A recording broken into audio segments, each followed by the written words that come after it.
Welcome to Planet Geo, the podcast where we talk about our amazing planet, how it works, and why it matters to you.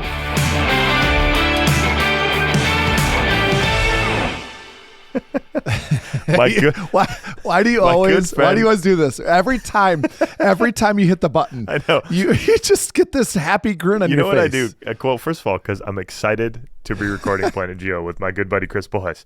But also, I don't know. I always get a good comment or a good story out of you on the intro. Like you always, I'm thinking back to when you got really pissed at me about taking more control. This new software we use where I get to press the button to record and I'm taking control of the podcast away from you.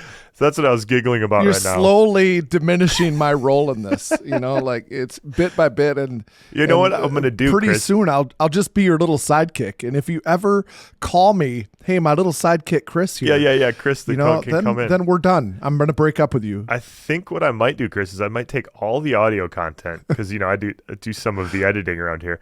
I might take all your audio content and I might make an AI version of Chris Bullhuis. And then I'll just record episodes with the AI version of Chris. Oh, that's such a good idea. It'll be a whole lot less work for me. And then I'll get at least some of the credit. Yeah, you could get royalties on it probably or something. Yeah, right. I think that would be a funny exercise. If we could figure out how to do that, that would be very funny to test, just to try it out, see what it's like recording. Yeah, well, so maybe our listeners don't know this. You and I we end up saying, hey, we're going to quick knock this episode out. It's going to take like 30 to 45 minutes, whatever this episode entails. And then you and I sit here and just talk at least a half hour. That's what you're saying is that I come up with these little things that bring you joy, I guess. Do. You usually come in hot in some way. Usually it's a good hot, and sometimes it's like a vent hot where you got to vent about something, which also makes me laugh. So either way, you're making me laugh. Hold on a minute. I don't vent a lot, do I? Well, sometimes you got a little rant that you got to get off your chest, and those make me giggle too. It's just a good giggle session for me. I like it. Yeah. Well, what do you got for me today? I'm hoping that you got something for me. Well, I did get a phone call from my dad. Oh, yes. Was Joyce on the line? No, Joyce was not on the line. Okay. They can't do that. They can't do two people on the line. I love my parents so much, and they know this. So I hope, Dave, don't be offended. Okay, Dad, Dave. It's weird for me to call him Dave. Don't be offended, Dave. But he calls me today, Jesse, and and I missed his call, and so I said, hey, Dad, I saw that you called. Does he leave voicemails or no? Do they leave a voicemail or is it just a... I don't know. Because I don't check it. I see I've got a missed call and then I just hit it right, call right back, right? And he's like, hi, Chris. This is the way my dad talks. My dad, I think, has the strongest... He's very intense. He is very intense. He has the strongest diaphragm on the planet, I think, because he talks from his diaphragm. He's like, hi, Chris. Sorry about that. That was a butt dial. I have a big butt. And it was a butt dial. So anyway, man, so good. Then before, because we small talked for a little bit, he's like, I just listened to a couple of your more recent episodes. Man, you and Jesse just do such a good job together. That's a great Dave Bullhuis impression right there. That is great. It really is a good Dave. It is. Yeah. That's very accurate. Here's the deal, Jesse, is that my dad has never heard me do this impression. So when he listens to this episode, it's going to be the first time. It's going to be the first time that he's heard my impression of him. And then on Fridays when I go over there, it'll be a couple weeks or however long when we release this, whatever. And then I'm gonna hear about it. I know I am. So I hope I get a laugh instead of, Chris, that's just not okay. You don't do that to your dad. I mean, it's pretty good. It's pretty accurate. Yeah, because my dad. Yeah, you know how he is. It's great. Oh, totally. And I mean, it's pretty good. You got him nailed. At least the caricature version of him. You got him nailed. So, that's a good one. Yeah. All right. Well, Jesse, it's time. We got to get down to business. We do, right? But let me just say, that's why when we hit record, I usually have a giggle. That right there is just a perfect example of it. Because, oh man, brings me a lot of fun. I usually bring something. Yeah, you do. I do. Yeah, I think about it. I'm like, all right, what can I bring Jesse? I have to make Jesse happy. And so I don't think AI Chris would be able to do that as consistently as you do. So we'll keep you around for a little bit. We'll keep Chris Bullhuis, the real one, around for a little bit. I appreciate that. I thank you so much. Yeah. Oh, great one. So, All right, Jesse, what do we got going today? I like that. Oh, great one. So today we got a listener question a while ago. Came from Mark. And Mark was asking a couple questions about Earth's oldest rocks. And I got excited. You probably rolled your eyes and thought, oh my goodness, Jesse's going to be a little bit much about this, which I probably am. Well, no, you know what I thought? I'm like, he's not going to want to do a one-off on this. He's going to want to turn this into a whole series. Yeah, which is exactly what happened. Guess who was right? Yeah, I called you and was like, hey, this is great. Let's do a series on this. We can make an audiobook out of it. We can add some images. I've got tons of photos of these locations and these types of minerals and rocks. So, this is near and dear. This is my research wheelhouse, Earth's oldest stuff. This episode that we're going to record is a pretty... Well, we're going to try and keep it brief, but it's just an intro, an overview of what are the oldest materials we have of Earth. And then it's going to serve as an intro into a series of podcast episodes that we will then put together with images in an audiobook on the Camp Geo app in the future. And we're kind of working on that in the background right now as one of the many things we're working on. But this episode is going to be the lead out, the intro episode in the podcast. All right. So how Chris, do you... Question for you. Go ahead. How much do you talk about this type of stuff in your classes, in your geology classes? Because I was surprised when I started teaching at Penn State. I inherited this class, this physical geology class, the one we talk about. Yes, the same class I teach. Same class you teach. I inherited a class with a slide deck and all that stuff that was kind of pre-made. That you inherit these, and over the first year you make it your own, right? When you inherit a class like this. But I was surprised about how much content was covered in this class about formation of the solar system, Earth's oldest materials. I mean, it wasn't just one slide. It was maybe even a whole lecture, a whole class period, which kind of surprised me to the amount. So, how much do you cover? And has that changed over the course of your career? Well, yeah, it absolutely has. Thanks for asking that, because our relationship has changed it. And okay. It's an interesting question, because I teach my two favorite things are astronomy and geology. And so I do have a lot of overlap with students that take both, or they'll take one their junior year and one their senior year, that kind of thing. But real quick, both geology and astronomy, yeah. Real quick, is there a consistent order? Do they take geology, then astronomy typically, or the inverse? Almost always. Oh, really? Almost always, but they can do it the other way. Okay, got it. And then I have maybe a dozen students this year that are taking both right now. Okay. Oh, wow. Wow. They drew the short straw, and they have me twice. They've got a lot of Chris Boys coming into their daily lives. They got a lot of it. So, Jesse, I mean, in astronomy, I get into this with the meteorites and the age of the solar system and the evidence for it. Because again, we've talked about this before. This is the marriage between astronomy and geology, and they really can't be separated. They go together. They're hand in hand. I get into this a lot, but in geology, though, I'm also really passionate. I'm doing this now. In fact, tomorrow, my students are taking their summative exam on geologic time. Oh, really? Oh, okay. So timely episode, yes. Then. Yeah. So yes, I'm in it. So we have been talking most recently about absolute time. Okay. So you're a daily topic of conversation. I bring you. I feel like my kids, I think they feel like they know you, As they should. As they absolutely should. But I'm passionate about this topic, the geologic evidence for the age of the Earth. Just the other day, I was talking to my students about, the comment section, the rabbit hole of social media, the one that gets your forehead my frustrations with that. Going. Yeah. And the turn of phrase that you've used with me a lot is the toolbox.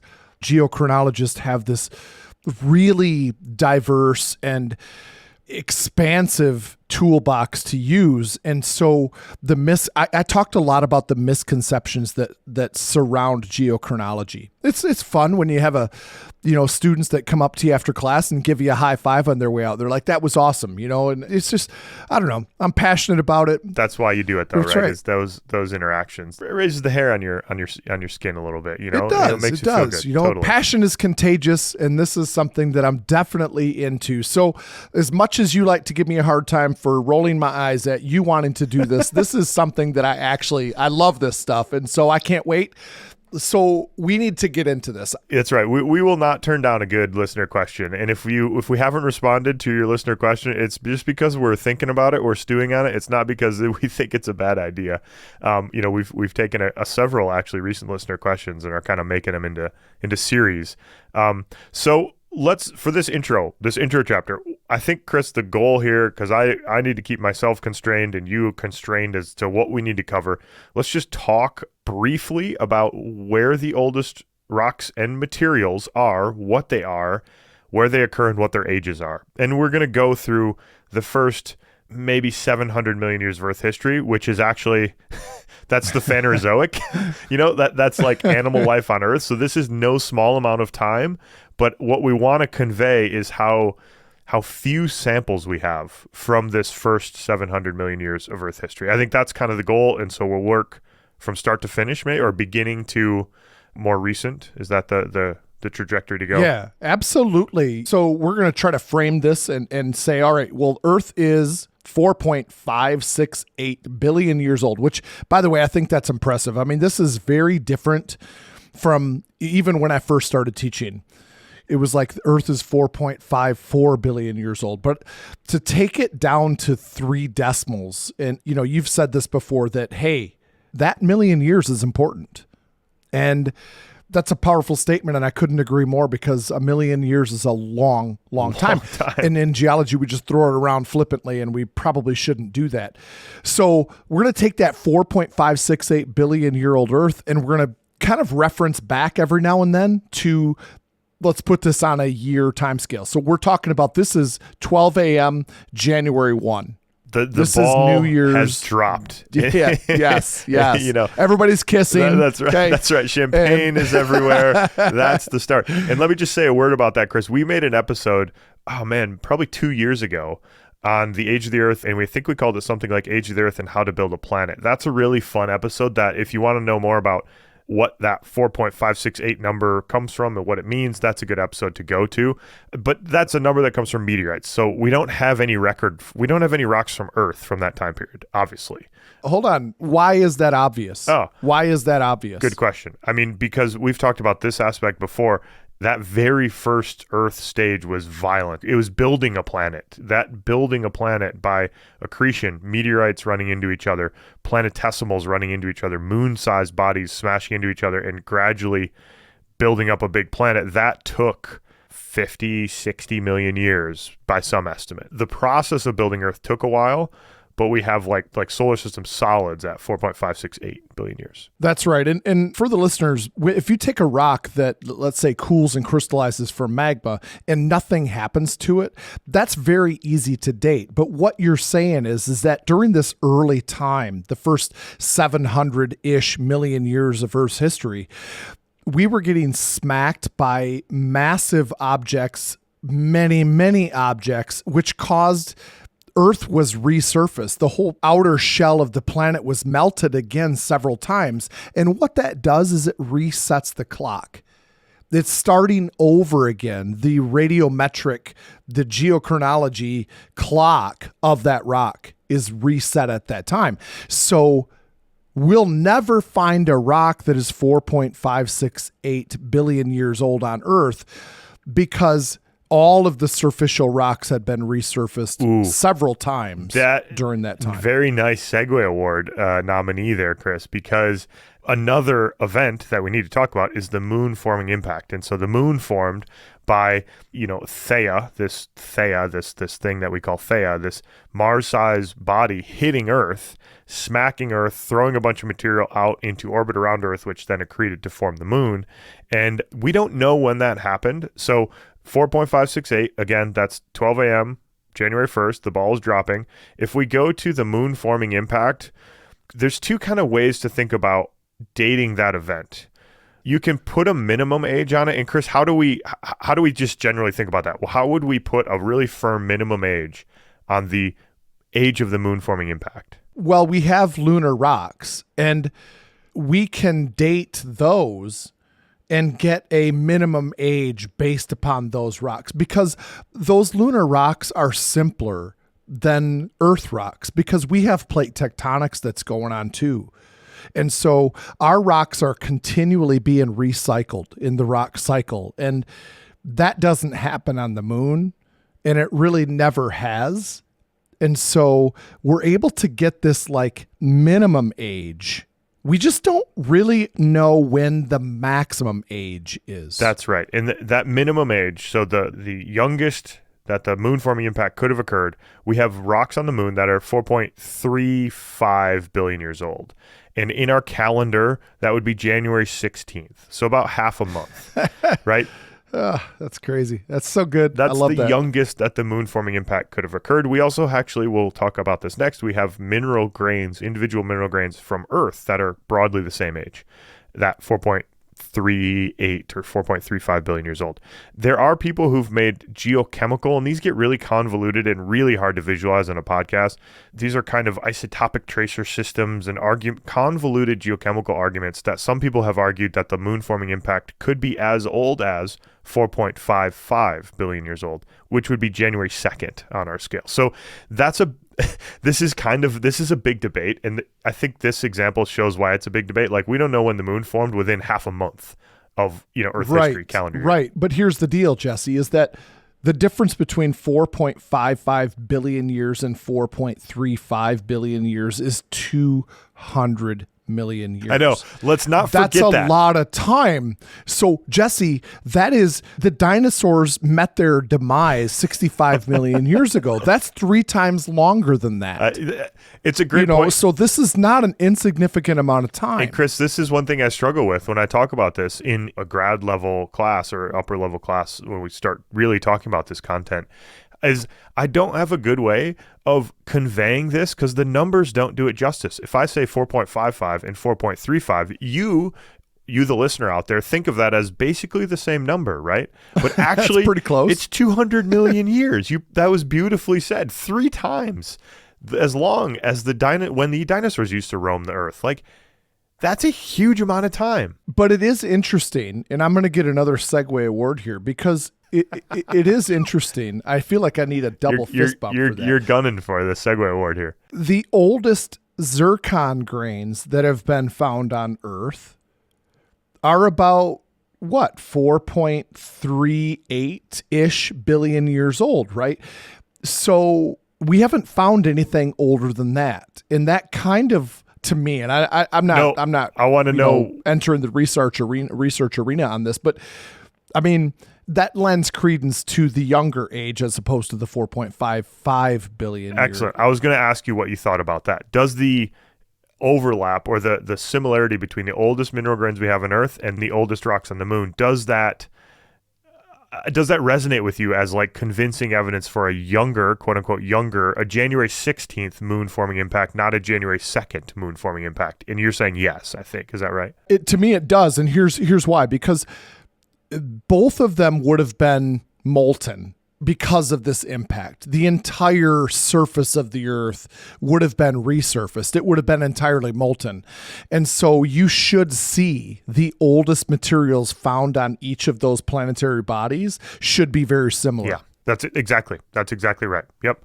And so we haven't found a 4.55 billion year old grain, which is amazing to me to say that, right? We haven't found a little zircon grain in a detrital sedimentary rock that is close to that age, 4.55 and Chris, billion just years. 2 notes here exactly on that topic is that we have found 4.5 billion year old zircon grains, mineral grains from Mars.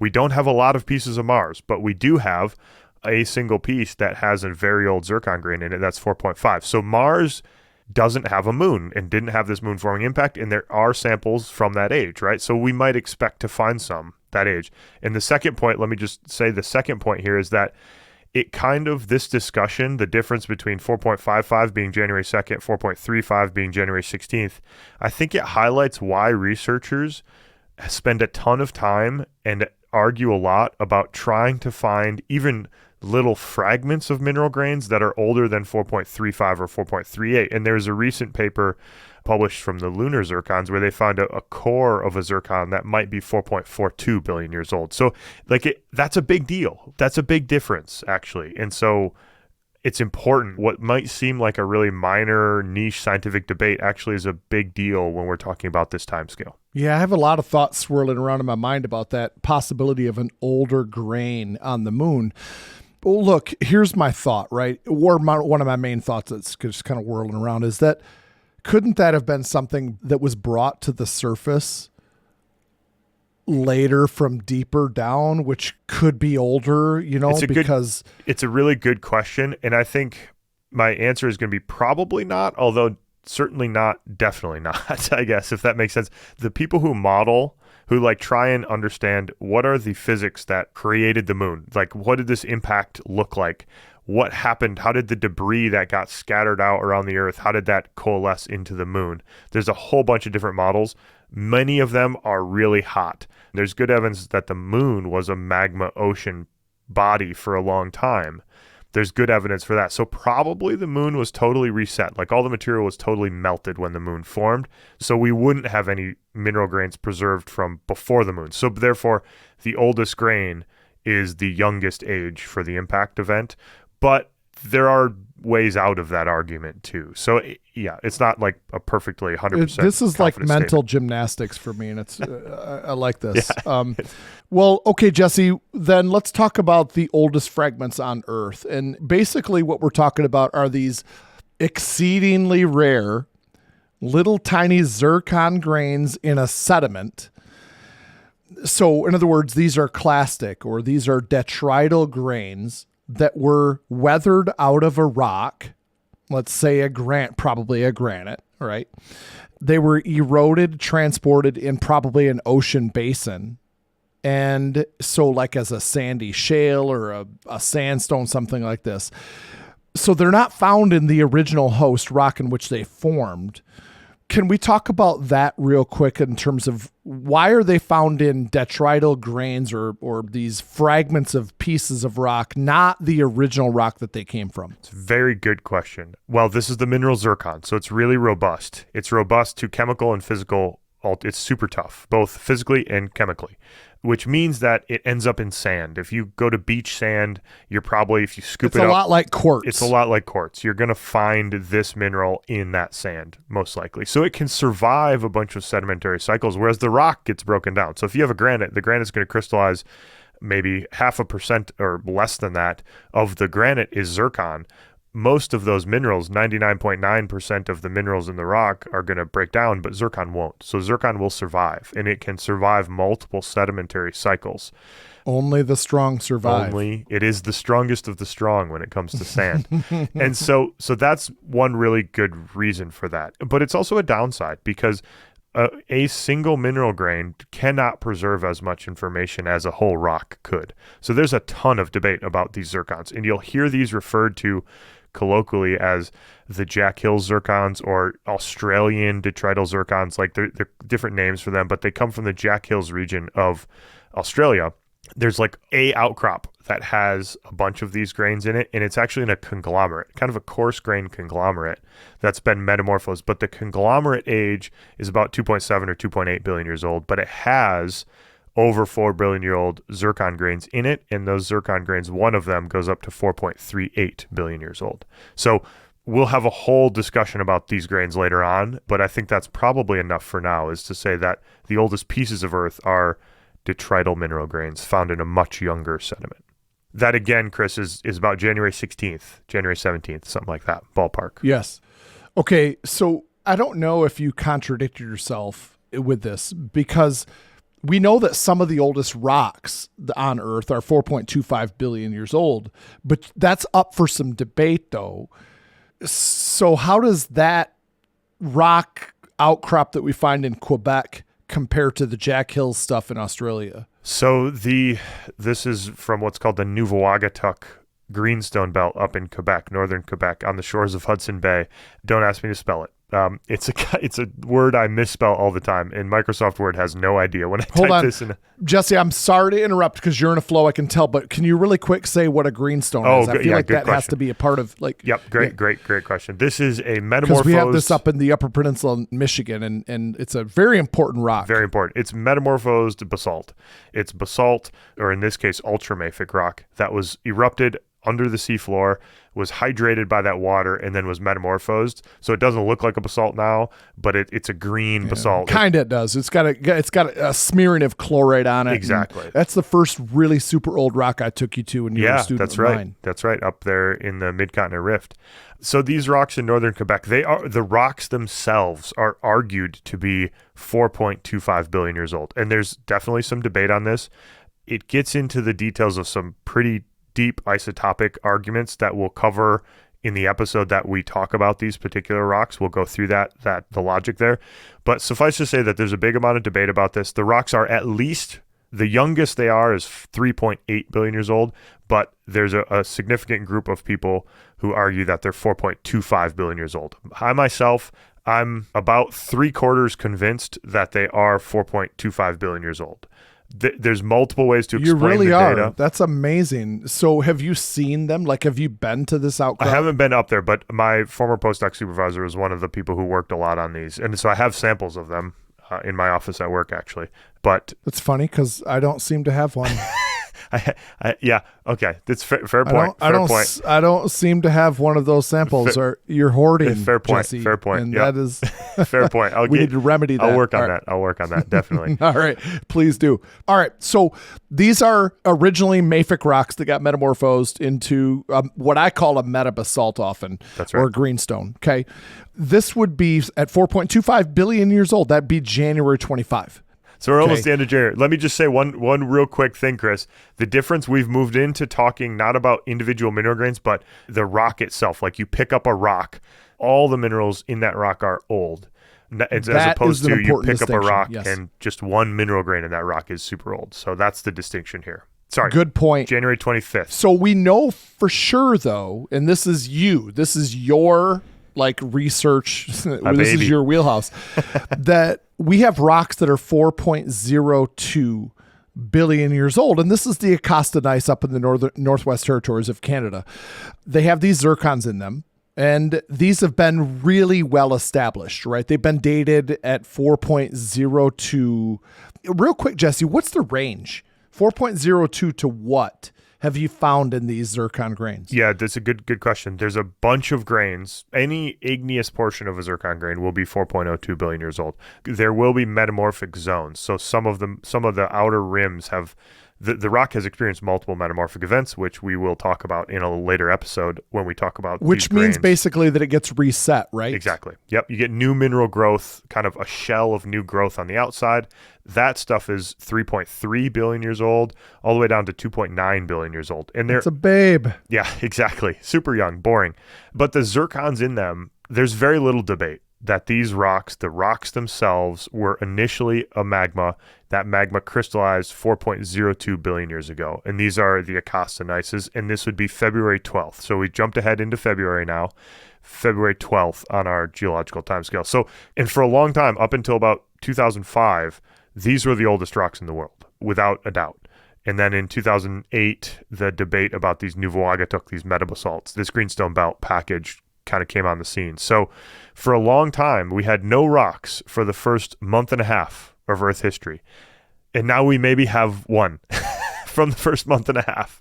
And we have some mineral grains. Yeah, by the way, this 4.02 billion years old would be February 12.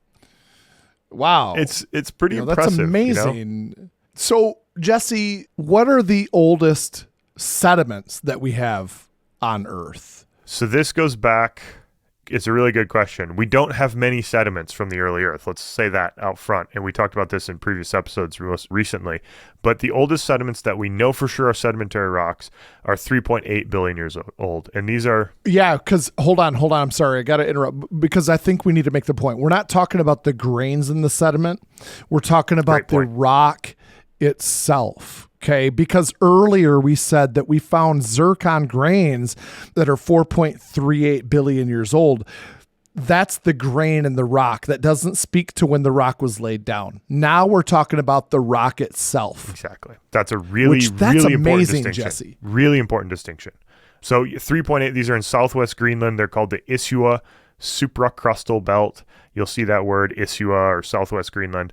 It's a pretty large expanse of 3.8 billion year old rocks. It was discovered in the 80s, so it's been studied by many, many, many people. It's a very famous location. So these are water lane sediments, some greenstones, some basalts in there. We've got some banded iron formations and little thin packages of like, schists or shaly kind of stuff. That's an important thing that you just said that you just kind of glossed over, is that we had water on our planet 3.8 billion years ago. Jesse, that's not a small thing. It's a huge thing. I feel like I have to just let that sink in for a little bit. Like, that's amazing. And this is the beauty of geology, I think, Chris, because this is uniformitarianism at its best. It's look at that rock. That's a sediment. That's a banded iron formation that we know is something that is deposited in water. That's a shale. That's a greywacke that we know is deposited in deep water environments. We see it. We can date it. It's 3.8 billion years ago. Therefore, the 3.8 billion year old Earth had large enough bodies of water to do that. That's the power of geology. That's the rocks telling you a story, a beautiful story, and a really important one. So a greywacke, for the listeners, is a very, very poorly sorted sandstone. This is often deposited on continental slopes, at the base of the continental slope in a turbidity current, something like this. So it's a sandstone-ish. That's exactly right. It's not what we typically think of. And people think these particular rocks were sort of deposited in the ocean on the flanks of a volcano. So kind of, think of Japan, off the coast of Japan, or off the west coast of the U.S., where the Cascades are erupting out and they're just being eroded full scale into the ocean basin there. That's kind of what we think about for these sediments. So those are, again, 3.8 billion years old, and that's February 26th on our time scale. So we've gone through the first 2 months, and we have a few locations with old zircons, and then we have maybe 3 locations with old rocks that old. So not a lot. Let's put it that way. That's crazy. Yeah, and I want to touch on this, actually, Jesse, to finish off this episode, because we're nearing the end, and this is a good place to stop this. But I have touched a rock that is 4.02 billion years old, but I only touched that because you gave it to me. Okay, and it's one of my favorite rocks because it's the Acosta Gneiss. Should be. I'd be so offended if it wasn't. Oh my gosh. But here's the deal, Jesse, is you and I, we put together this book on the Grand Canyon. We put together a Yellowstone book. We're working right now on a Teton book, an audio-visual book. None of those rocks are older than 2.7 billion years old, or older than 2.68 billion years old. Amazing. None of them are. I mean, they're all born in May or June or something on our time scale, right? The time frames this involved, is really rare. The time frames involved in the early Earth are not to be trifled with. We throw around numbers with the second decimal place, and that's the 10 million year spot. That. We have to be careful and to remember that there are massive amounts of time involved here. And so this is a hard calculation to do really accurately. So I'm going to temper this with this is a rough estimate. But if you randomly landed on Earth today and you landed on a continent and you said, I'm going to grab a rock from the continent randomly, you would probably have less than a 1 in a million chance of grabbing one of these rocks, a rock that's this old. Actually, probably far less than a 1 in a million chance of grabbing a 3.8 or older rock.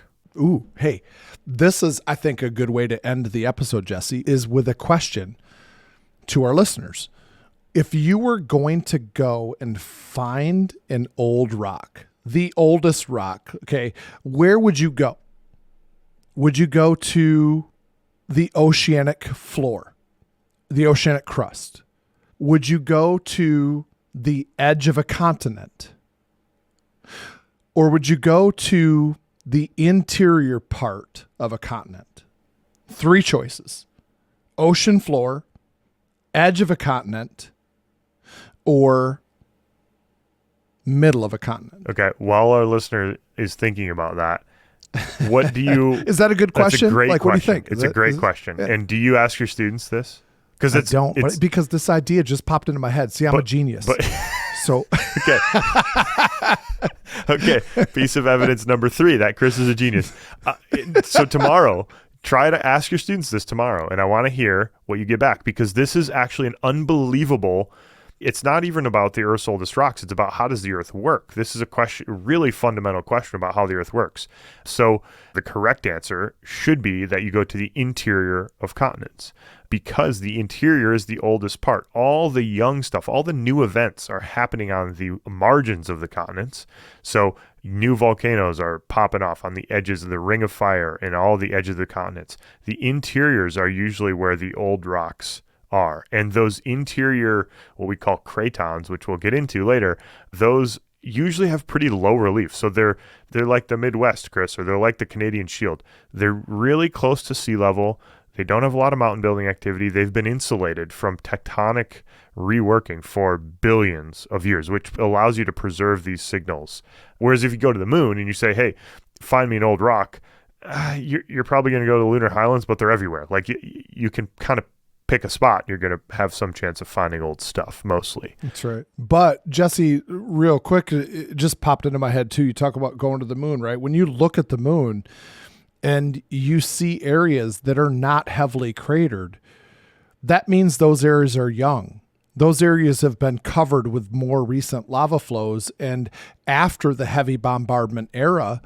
And so they're not pockmarked with all these impact craters. So the oldest parts of the moons are the areas that are heavily impacted. Exactly. So, Chris, that's a really, really great question to ask. And it's actually, the answer tells you a lot about just really first principles of how the Earth works and plate tectonics and sort of where you might find old stuff. So, okay, Chris, I think that's a wrap. Thanks, Mark, for the excellent question. You've spawned a whole bunch of discussion and a series of podcasts here that'll be part of an audio book that you can buy on the Camp Geo app.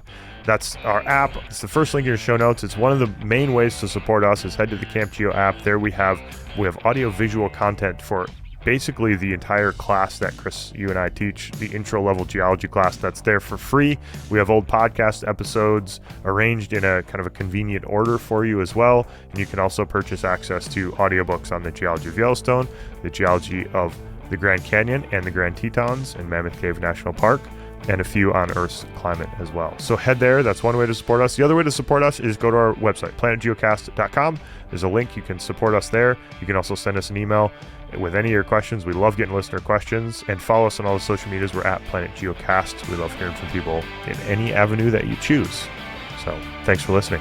Cheers. Peace.